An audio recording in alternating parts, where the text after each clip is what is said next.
ত্রিভুবনের প্রিয় মুহাম্মদ এলো রে দুনিয়ায়, আয় রে স্বাগত আকাশ বাতাস দেখি ঝরিয়ায়, আয় রে স্বাগত আকাশ বাতাস দেখি ঝরিয়ায়।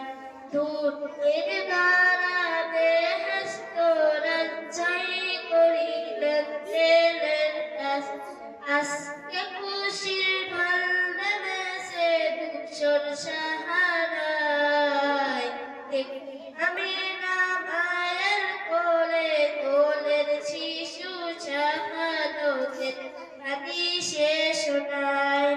আজকে যাত পাপিও তাপি সব গুনারে মাটি জুলুম দিলেন বিদায়।